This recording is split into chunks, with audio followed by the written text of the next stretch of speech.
E aí, leitores, como estão vocês? Hoje eu convido você para conhecer 16 livros que eu andei lendo recentemente. São livros que eu finalizei a leitura ali finalzinho de novembro, dezembro.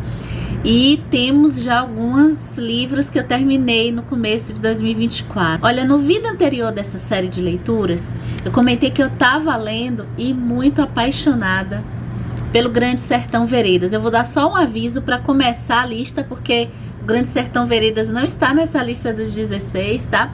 Mas eu quero dar um aviso sobre esse livro aqui, em que a gente tem aqui no canal 3 vídeos, 2 já estão publicados e tem um que está programado para você só poder conhecer essa maravilha que é o Grande Sertão Veredas. Olha, a grande maioria dos leitores, incluindo aí os intelectuais públicos, famosos, sempre tem histórias curiosas e que guardam histórias do momento que leu pela primeira vez, que teve esse encontro pela primeira vez com o Grande Sertão Veredas. Olha, no finalzinho ali, eu tirei uns dias de férias ali no final de novembro, começo de dezembro, e eu li 2 livros que foram assim tão relaxantes e tão gostosos, aquela leitura assim de descontração.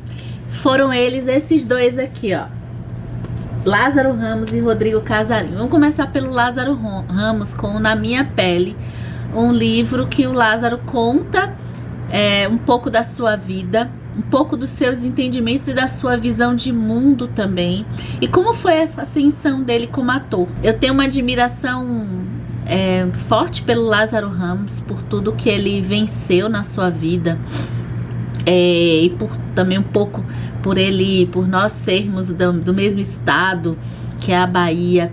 Aqui eu pude, nas memórias dele, na sua infância, numa cidade muito próxima aqui que eu não conheço, que é São Francisco do Conde, me levou a 2 cidades que eu conheci e que me guardam assim uma memória que é parecida com o que o Lázaro conta aqui na sua infância, aquela comunidade, aquele arredor de vizinhos em que você tem uma comunidade em que a casa fica com a porta aberta e as pessoas podem entrar, e eu pude ter essa vivência que eu acho que é diferente, pelo menos do interior do Sudeste, que eu já fui.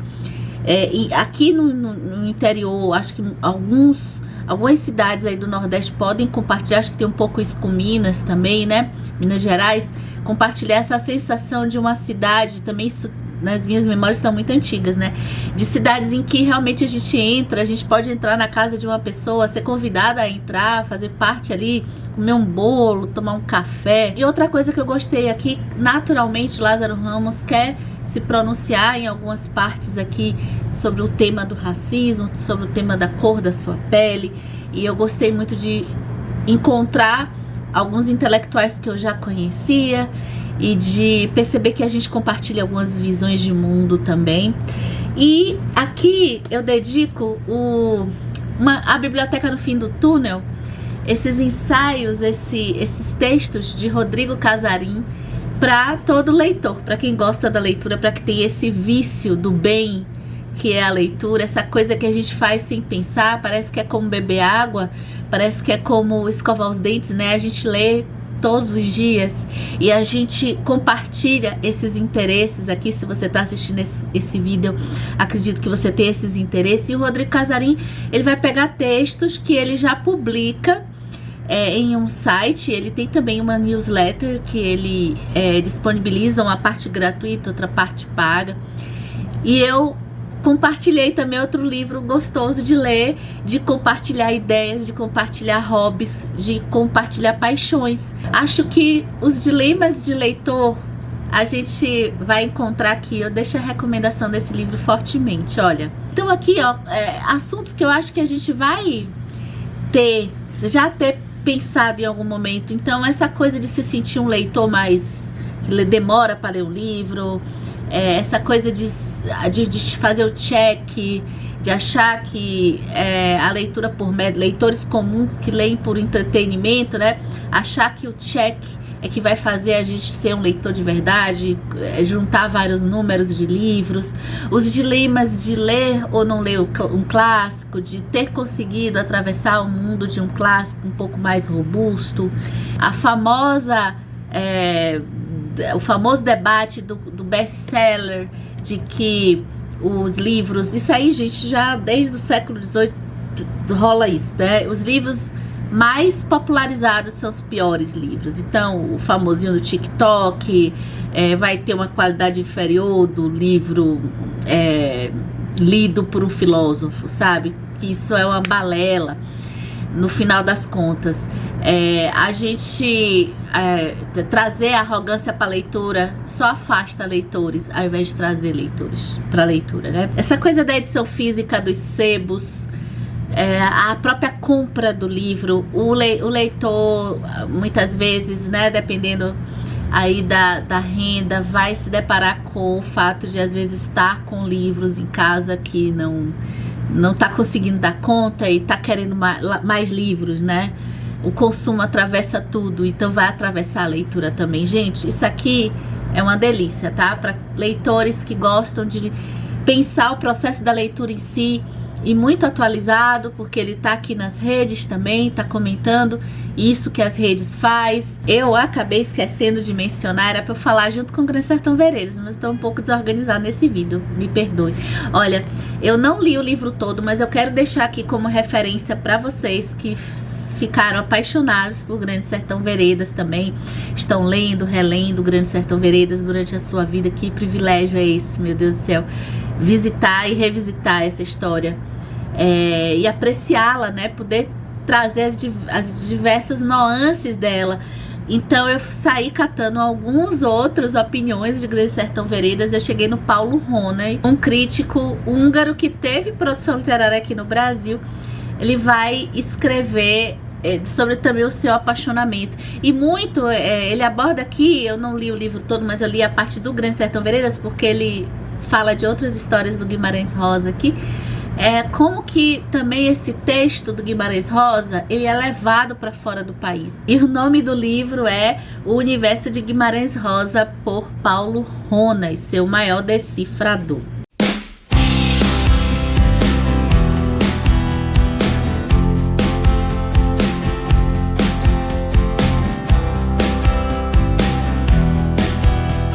Bem, gente, deixa eu apresentar rapidinho 3 livros que passaram. Eu tive um fim de ano lendo livros que isso é inédito, assim, um atrás do outro, e tudo excelente, maravilhoso. E esses livros passaram lá no vídeo de melhores leituras do ano. Então, se você acompanha o canal certinho, possivelmente você não é a primeira vez que você tá me ouvindo falar deles. Então eu vou passar um pouco mais rápido. Primeiro, a gente tem aqui uma escritora dinamarquesa. Uma escritora dinamarquesa que faz um trabalho assim que eu fiquei impressionada na ficção científica com Os Funcionários. A gente tem aqui um universo de uma nave espacial. A autora aproveita uma espécie de confinamento, a gente pode associar empresas também, né, para trabalhar a estratificação social, só que aqui na ficção científica ela mexe com robôs, seres híbridos, e o assunto que eu mais gostei aqui no enredo é que nessa nave eles vão chegar num planeta e vão recolher objetos desse planeta para estudar esses objetos. Então a gente vai ver aqui como que esses seres múltiplos, né, de múltiplas visões assim, vão se modificando nas relações que eles passam a ter com esses objetos. Eu tenho aqui também o incrível Escute as Feras, da antropóloga, que é não ficção.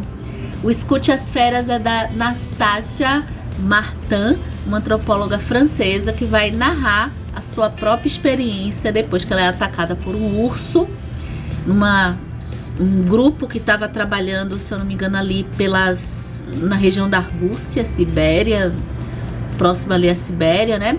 E olha, esse livro eu tive uma primeira impressão dele de que seria aquela coisa terrível e trágica, só que só pela tragédia que eu chamo aqui do sensacionalismo, né? Então, livros muito duros que a finalidade seja só mostrar o absurdo do auge do sofrimento humano. Não é muito a minha parada, mas depois esse livro teve a reviravolta. Ele é dividido em 4 partes, que são as estações do ano, e logo na segunda estação do ano aqui, eu já pude ver que ela queria muito mais do que só falar da própria tragédia. É uma história de se recuperar psiquicamente e materialmente, de ressignificar a própria profissão de antropologia e trazer a sua interpretação antropológica por tudo isso que aconteceu com ela. Incrível, fininho. Por favor, se vocês tiverem interesse, dá uma conferida e me conta aqui se vocês gostaram, para quem já leu, tá? Aqui é também um que tem vida, inclusive só para ele, além de ter aparecido no Melhores do Ano, que é o Água Fresca para as Flores. A história mais delicada que eu já li na minha vida, que trata do tema da morte, trata também de que nem o Escute as Feras, só que aqui é não ficção e aqui é ficção. A gente tem a Valérie Perrin, escritora francesa, falando também do tema de ressignificar a própria existência, superando perdas. Olha, dá uma olhada no vídeo se você tem interesse de saber mais sobre ele. Ai, gente, vamos falar de encontros que não deram tão certo assim. Mas nem tudo está perdido, tá? O Amos Oz, ele é um escritor israelense, nasceu em Jerusalém. Eu tenho muita vontade de conhecer ele há alguns anos. E eu já tinha aqui esse livro, acho que há uns 3 anos mais ou menos, que é o Do Que É Feita a Maçã, que é uma entrevista com uma jornalista chamada Shihra Haddad. Bem, ele conversa aqui sobre amor, principalmente, outros assuntos aleatórios. E assim, a entrevista é gostosa, mas eu achei que o tema foi, assim, o Amos Oz, talvez no meu imaginário tivesse ideias que me impressionassem mais sobre um tema que é tão... É um tema de uma complexidade grande, mas ao mesmo tempo a gente pode cair no básico, né? E eu acho que as conversas aqui não me levaram muito a nada que eu sentisse que valesse a pena assim, ter lido. Então ele ficou muito o que eu chamo de livro chuchu, o livro mais ou menos. Olha, no vídeo anterior eu comentei que eu li Elite do Atraso de Gessé Souza, e ler Elite do Atraso me trouxe assim, eu peguei um intelectual que falou sobre o Brasil, sob o ponto de vista sociológico, depois de autores clássicos que já vêm construindo esse pensamento sobre o Brasil.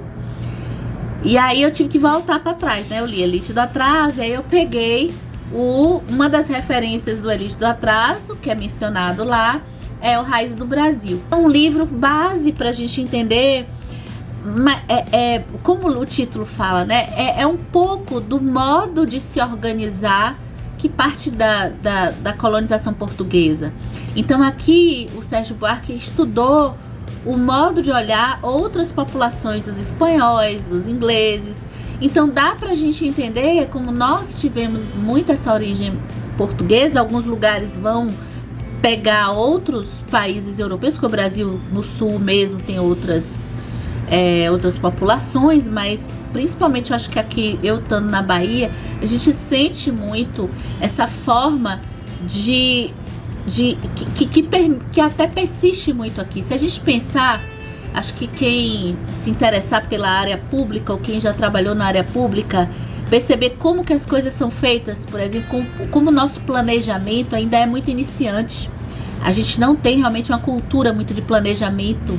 Se a gente pensar em planejamento no ponto de vista mais de outros locais, pensando na cultura ocidental, de como é visto esse planejamento. Então ele vai tratar disso, da planejamento de cidades, a própria organização de trabalho e método. Pensar que, por exemplo, um poder público, ele só fez uma norma para pensar planejamento em 2001. Imagine o que é isso, gente, no século XXI quase, né? não tinha essa sistemática é uma coisa um pouco surreal. Então eu gostei muito de visitar esse livro aqui. É um livro que eu vou voltar algumas vezes. E aí, quem sabe, se eu permanecer nesse entusiasmo, eu pegue um também que é muito mencionado, que é o Casa Grande Senzala, do Gilberto Freire.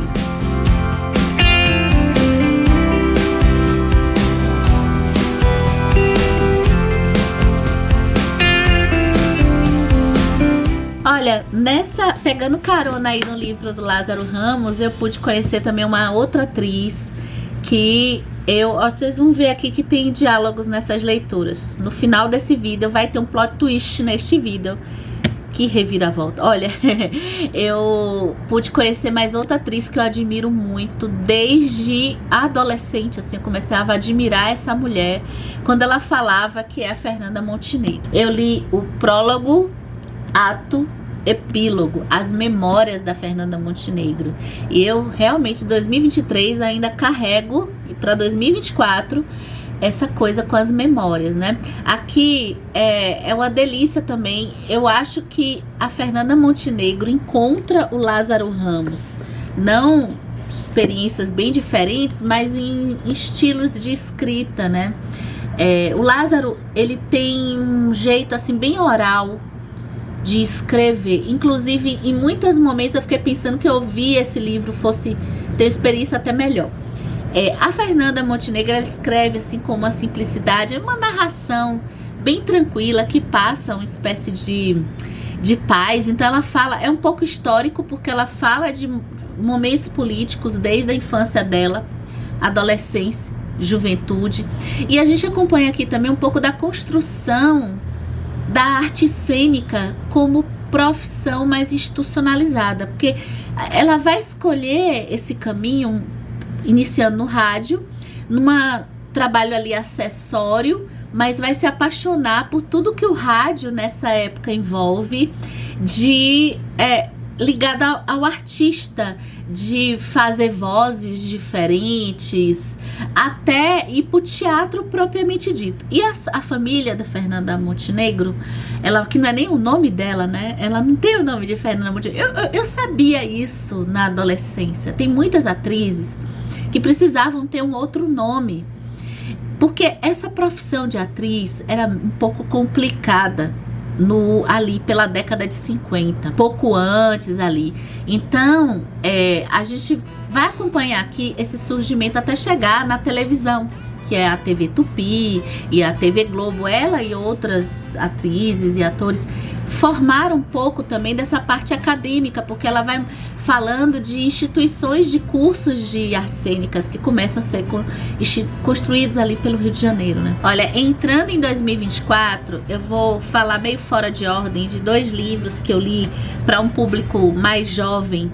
Um eu não gostei muito e o outro eu adorei, tá? Eu vou começar pelo que eu não gostei muito. Eu tava com vontade de virar o ano. Eu comecei a ler em 2023, nessa virada de ano aí, do feriado até chegar dia 1º. Um livro de Clitch que tinha muito tempo que eu não lia. E eu ouço falar muito bem de uma autora chamada Emily Henry. Você já conhece a Emily Henry? Olha, infelizmente esse primeiro contato com a autora não gostei muito. Eu li Lugar Feliz, li ele no formato digital. Eu já sabia do plot, que são casais plots que eu tava com vontade de ler, e geralmente eu gosto, eu me divirto, que são casais que fingem estar juntos e a gente sabe que vão se apaixonar.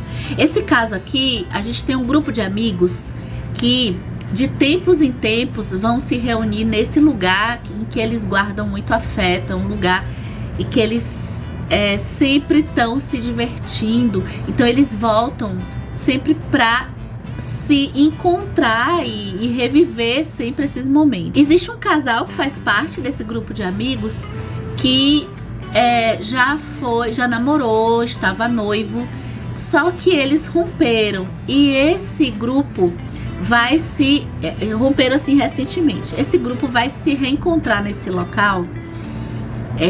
Só que a gente já sabe que esse local possivelmente ele vai ser a última oportunidade que eles têm de estarem ali, porque esse local não vai ser mais possível eles se encontrarem nesse local, que significa tanto para eles. A premissa é fofinha, porque o casal decide não comentar com os amigos. Tem também um grande acontecimento de dois deles ali, que eles estão comemorando uma coisa especial para eles. Então esse casal, eles escolhem não contar que terminaram, para não estragar a festa, assim. E sem contar que esse encontro guarda uma melancolia de talvez ser a última vez deles ali naquele local. O problema é todo o casal, os amigos, a amizade deles. Eu via somente essa coisa de oba-oba, de fofoquinha, não me interessou, não teve nada mais profundo assim nessa amizade. E quanto ao casal, eu não entendi por que eles estavam juntos, e a gente vai descobrir por que eles terminaram. É um tema legal e é só isso, não foi nada demais. Agora, eu peguei para ler um sucesso do TikTok e eu gostei muito. Eu tô falando da Fantasia Divinos Rivais, escrita pela Rebecca Ross. Gente, esse livro é muito bacana. Esse livro, ele é aí uma lição de construção de personagem eficaz, né? E de casal também. Acho que diferente lá do Lugar Feliz, da Emily Henry. Aqui a gente tem uma construção de romance muito bem feita. E ela vai aproveitar para tratar do tema da guerra. Em Divinos Rivais, a gente tem uma guerra, a fantasia aqui é porque a gente tem deuses, que para mim, a minha referência foi um pouco de mitologia grega, apesar de eu ter achado o Gênesis da Bíblia aqui também.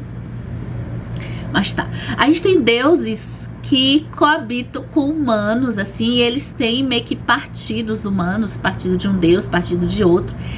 E esses deuses começam a entrar em guerra. Na verdade, dois desses deuses entram em guerra. E a gente pega uma pincelada da mitologia do porquê que eles entraram em guerra. Isso me remeteu muito à mitologia de Perséfone. E eu acho que tem uma referência de Gênesis aqui, mas eu não consegui pegar direito. Porque esse talvez seja a única coisa que eu senti falta no livro, mas o problema foi só comigo mesmo, que foi ter mais o universo mágico aqui. Só que esse livro, ele não é... Normalmente esses livros para público mais jovem, tem série, trilogia. E esse livro, não, ele é o... Posso te aqui? Ele é o primeiro livro e vai ter continuação. Eu não sei se é duologia ou trilogia ou mais. Então eu acredito que a autora vai explorar mais o universo fantástico aqui nos próximos. Só que a introdução dos personagens, que é um casal, é muito legal, é muito bem feita. Então o livro todo, ele me ganhou por essa construção. E a Iris, que é a menina, o rapaz é o Kit. O rapaz é muito rico e ela tá passando muita dificuldade. O irmão dela foi tomar partido de uma das deusas da guerra. E ela não fica sem notícias dele. E ela acha que eles trocam correspondência, assim, ela não tem a resposta dele. Só que essas correspondências não chegam para ele, mas tem uma espécie de magia aí nessas correspondências que chegam para um rival dela, que é o Kit. Esse rapaz rico, eles trabalham no mesmo jornal e é um jornal famoso da localidade deles e que tem também uma rivalidade com outro jornal.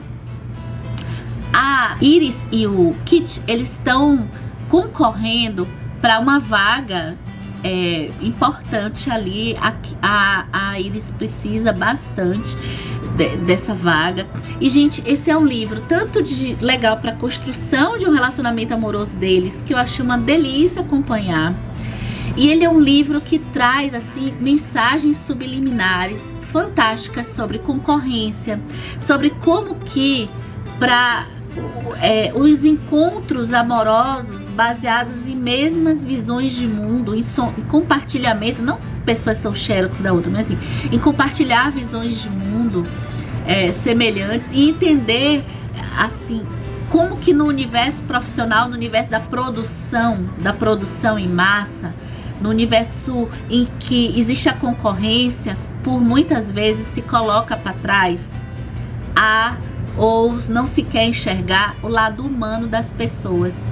Então, toda vez que a gente enxerga o lado humano, a bagagem de cada um, a gente percebe como que muitas concorrências podem ser muito injustas. Na segunda metade do livro, a gente meio que a autora vai trazer outra temática. Eu acredito que ela tenha lido ou ficção ou não ficção sobre a Primeira Guerra Mundial, porque a gente tem aí um universo que me remeteu à Primeira Guerra Mundial, muito interessante, assim, mostrando essas mazelas da guerra e a importância também dos correspondentes de guerra para levar informação para pessoas que muitas vezes estão com a visão da informação totalmente errada sobre uma guerra.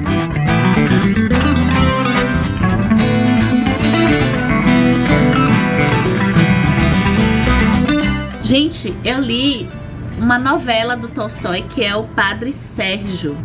É que o título fica aqui atrás dessa edição. O Padre Sérgio. Olha, fiquei entusiasmadíssima com essa novela. A gente tem aqui o tema do cristianismo. O Tolstói tá pistola realmente aqui.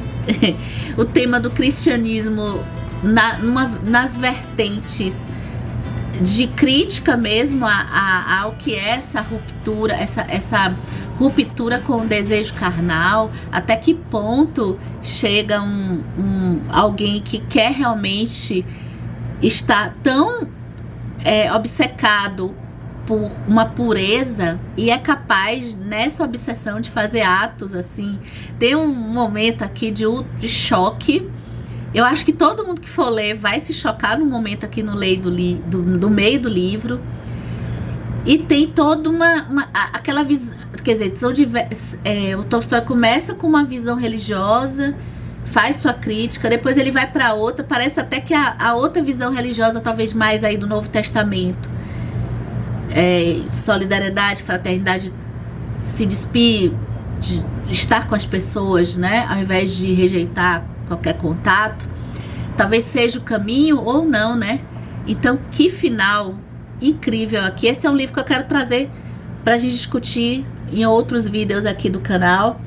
Olha, eu ouvi um livro no começo do ano e eu tenho um livro físico, então eu ainda quero passar eu quero voltar nessa edição física.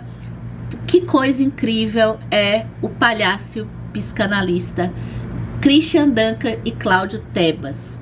Quando eu comprei esse livro, eu fui ouvir por conta do teste grátis da Audible. E aí eu fiquei ouvindo enquanto eu dirigia. Ouvir pra mim é um pouco complicado. Esse é assunto para outro vídeo, mas eu já tenho um vídeo aqui falando sobre a diferença de escutar um livro e ler um livro. E o tema aqui, gente, eu vou deixar isso aqui recomendado para vocês, porque o tema aqui é escuta. Mas é a escuta de um jeito que eu nunca vi com esse aprofundamento. É um livro que eu tenho que voltar para pegar, porque ele é muito sistemático, tem diversos conceitos e sistematizações de formas de escutar.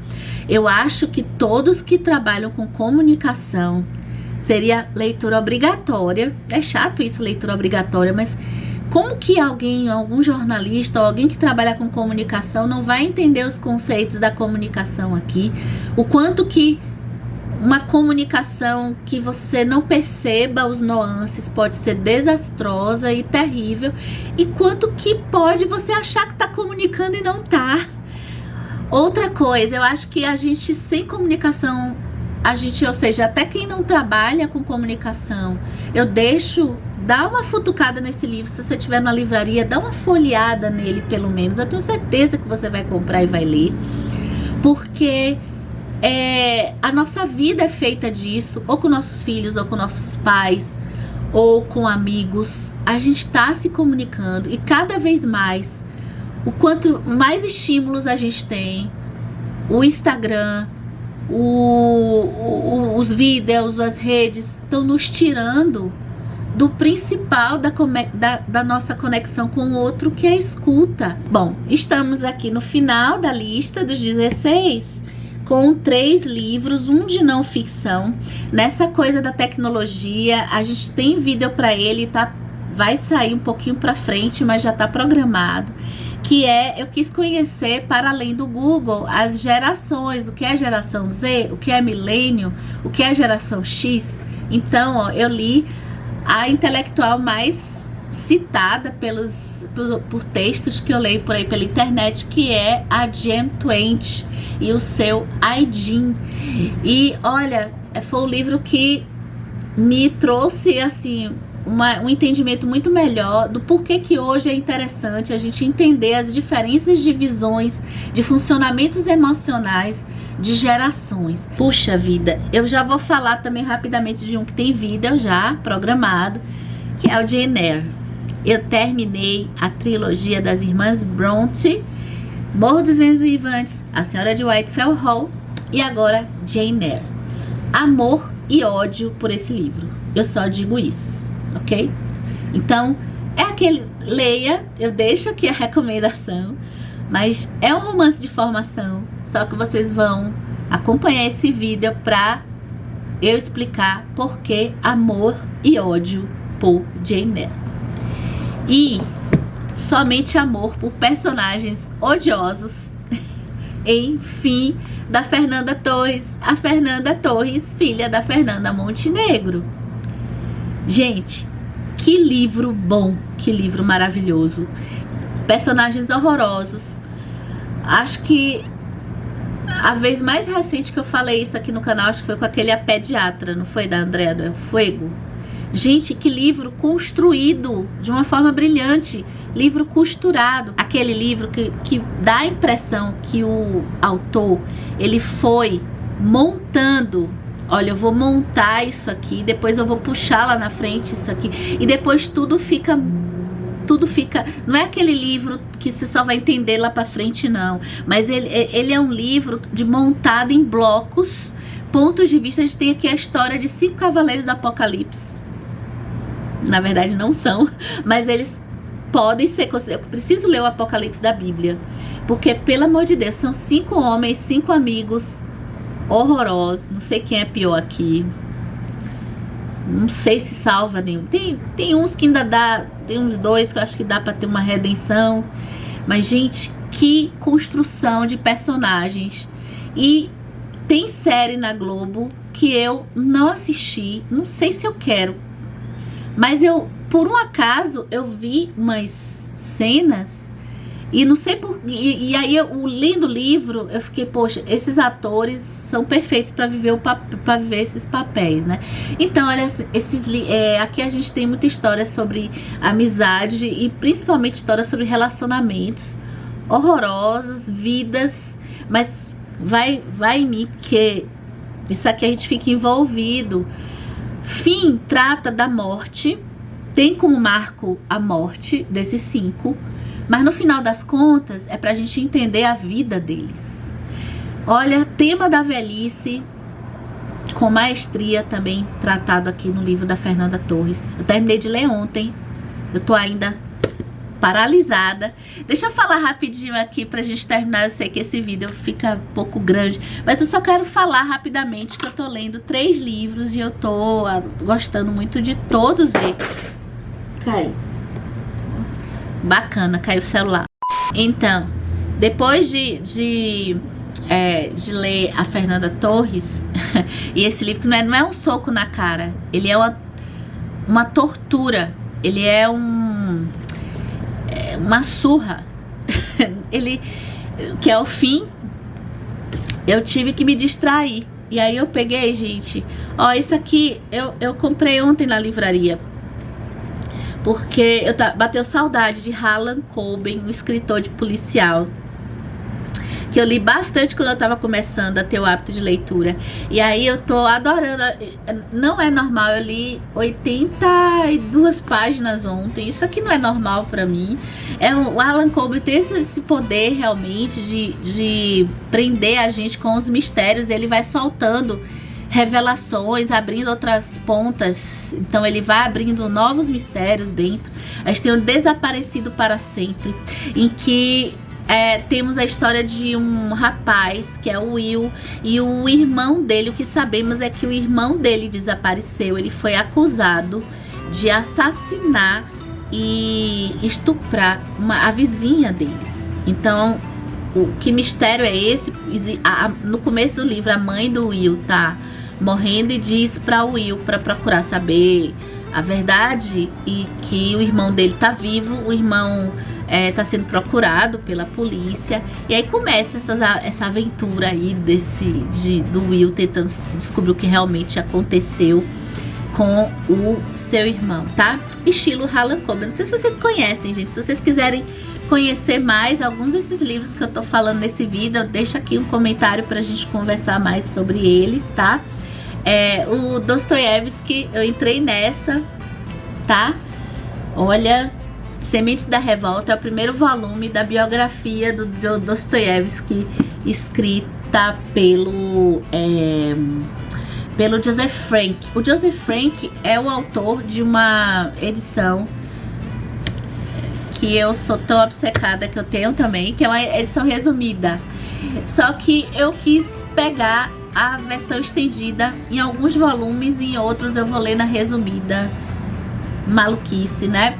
Mas tá, que delícia acompanhar Dostoiévski criança, e agora ele foi para ele foi para Petersburgo para estudar na academia militar. E eu tô lendo também esse aqui, uma leitura de peso, apesar de fininho, estudando. Eu acho que eu comentei que eu queria estudar um pouco o riso, ver, do ponto de vista filosófico, o significado do riso, da risada, do humor. Então eu tô lendo aqui o Henry Bergson com o riso, ensaio sobre o significado do cômico. Olha, é uma leitura que tá me exigindo um pouco, tá? Mas tá legal. Acho que é isso. Me contem se vocês conhecem algum desses livros e até o próximo vídeo.